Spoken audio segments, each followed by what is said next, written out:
Hi, I'm Phil Goss with Poland Daily. We're here at the Royal Castle in Warsaw today to talk to the historian and the curator, both responsible for the exhibit Znaki Wolności, or Signs of Freedom. Continuing our walk through Polish history with Dr. Krzysztof Jabłońka. Dr. Jabłońka, tell us, how did Solidarity get its beginnings? Ojcem Solidarności niewątpliwie był Jan Paweł II. The father of Solidarity was without question John Paul II. From the moment he was chosen, it was clear that great things would happen in Poland, but nobody expected them to be that great. Gdy nad głową papieża był ogromny neon hotelu Victoria, when John Paul II was at Victory Square with a great neon sign above him from the Hotel Victoria, it was clear that a battle had begun, but a spiritual battle, a battle of character. At this square, the words, "Let your spirit enter and renew the face of this land," were uttered. A year later, the Gdańsk shipyard gave a signal, and 10 million people banded together into one great union. Nagle w jeden wielki związek zawodowy. To było podziemie polskie, które wyszło. This was the Polish underground that had come to light. It was given the name Solidarność, Solidarity, and its symbol became letters seen in the crowd together with a national banner being carried above people's heads. Sztandarem nad głową. Solidarność. There was solidarity between people in everyday life who had to help each other because they were fighting for the same freedom. It should be noted that this is missing today. Musieliśmy walczyć. No, muszę tylko dodać, że tego mi właśnie dzisiaj brakuje.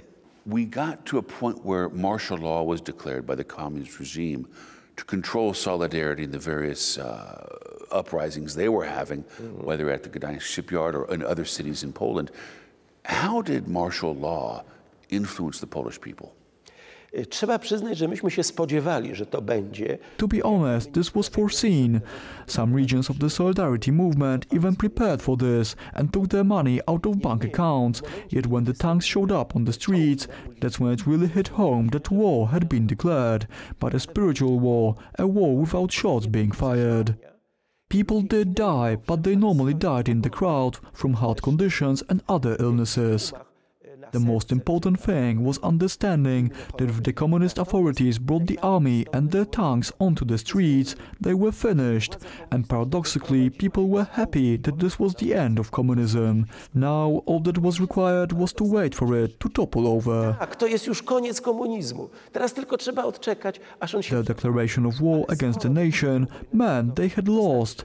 This belief allowed for people to survive martial law for 10 years, until the moment of its complete destruction and the beginning of the reforms. Destrukcji i początku reform, których byliśmy świadkami. As I understand it, though, General Jaruzelski said he sent the troops on the street to prevent a Soviet invasion from the Czech Republic and from Eastern Germany.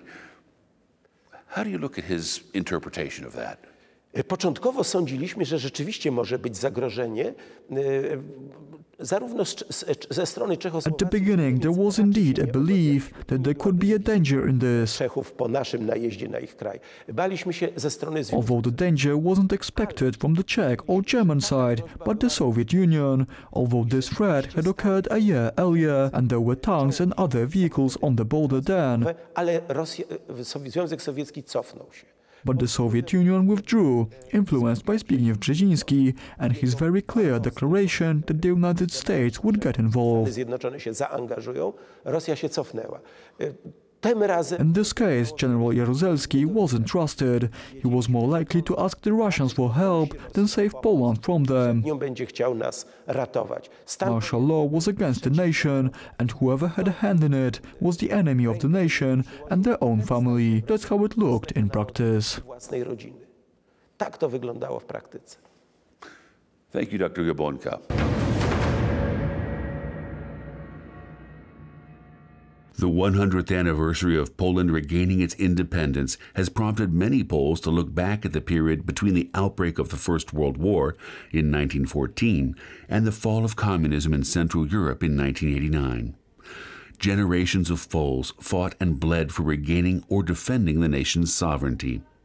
A new exhibition, Signs of Freedom at the Royal Castle in Warsaw, is dedicated to those years precisely. Today, we will speak with the exhibition's curator, Professor Kosowski, about the role of the Polish Pope and solidarity in winning back sovereignty after 45 years of communist occupation by Soviet Russia.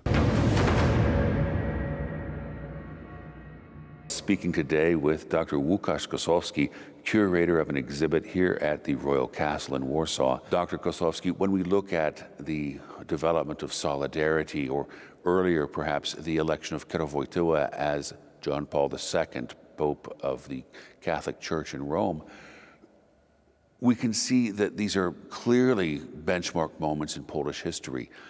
How do you show that in the exhibit? Pokazujemy moment wybuchu Solidarności. We show the moment Solidarity began and organically joined that with John Paul II being elected Pope. Te dwa fakty się łączą. It could be said that there would be no Solidarity without John Paul II, although that goes without saying. To brzmi banalnie. Na wystawie pokazujemy to w takim kontekście, że in this exhibit, we show it in the context that we have the national uprising with the aim to try and fight without violence. Założeniem, że nie podejmujemy walki zbrojnej, tylko próbujemy walczyć bez przemocy, nie używając przemocy. I mamy wreszcie zjednoczenie narodu, gdzie Solidarność and we have the coming together of the nation, where in a short space of time the Solidarity movement has 10 million members, so it's a common movement, there are no class divisions. Fakt. Natomiast the moment Solidarity erupts is particularly dangerous and comparable to other Polish uprisings from the 19th century. It is a moment of despair from the Polish point of view. Z punktu widzenia Polaków istnieje taki kontekst międzynarodowy, gdzie the chances of success are practically zero in the macro scale with the American-Soviet relationship and the politics in Europe at the time. We don't have any chance, so it really is a hopeless uprising without any chance of succeeding. Powstanie rzeczywiście beznadziejne i rzeczywiście bez szans. I można powiedzieć, że staje się rzeczywisty cud, czyli jednak się udaje. Then a miracle occurs and it becomes possible. In the exhibit we show photographs of praying shipyard workers during the strikes on the coast of Gdynia and the prayers of the peasant soldiers before the Battle of Racławice. Na wybrzeżu w Gdyni i modlących się kosynierów przed bitwą pod Racławicami, czyli znowu. So once again we refer to the uprisings from the 19th century. In short, the determination, feeling of despair and the unbelievable risk taken in both of these situations is similar, but thankfully it's successful. Ale na szczęście się udaje. Dr. Kosowski, so when we fast forward just a few more years, we end up with a situation of martial law here in Poland. How do you show that period of Polish history? Ten karnawał Solidarności, czyli ten rok, w którym The Carnival of Solidarity, so the year when Solidarity was able to function, was a particularly difficult period, lined with unrelenting provocations, like the one in Bydgoszcz, and tensions. Krótko mówiąc, cytując tytuł znanego filmu, to był taki piknik pod... In short, to cite a famous film, it was a picnic under a rock that will soon fall, meaning a Soviet Union intervention or the implementation of martial law by General Jaruzelski. Jego huntę. Niemniej o tym było jak gdyby...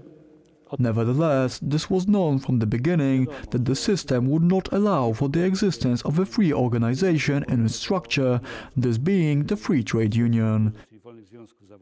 If such a healthy organization exists in a totalitarian system, then in the space of a short time the system will break, so obviously the Soviets could not allow this. Może takim prezentowanym na wystawie właśnie dokumentem kluczowym jest przesłanie. A key document shown at the exhibit is a message from the First Solidarity Union to the working classes of Central Eastern Europe, offering them full freedom. This, as you can imagine, was unbearable for the communists, and that's when the decision was taken to implement martial law, and they did. After it ended, we returned to the idea of solidarity, and this began a free, independent Poland that we can now finally be happy about. Do idei solidarności, co wreszcie zapoczątkowało moment. After all the sacrifices and national tragedies, we finally achieved independence, of course with the help of many of our friends. W zrywach, dramatach narodowych w końcu wybiliśmy się rzeczywiście na niepodległość, oczywiście przy pomocy naszych wielu, wielu przyjaciół. Thank you, Dr. Kosowski.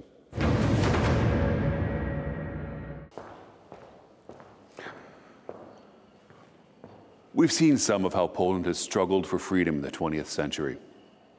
Join us next time here at Poland Daily. I'm Phil Goss.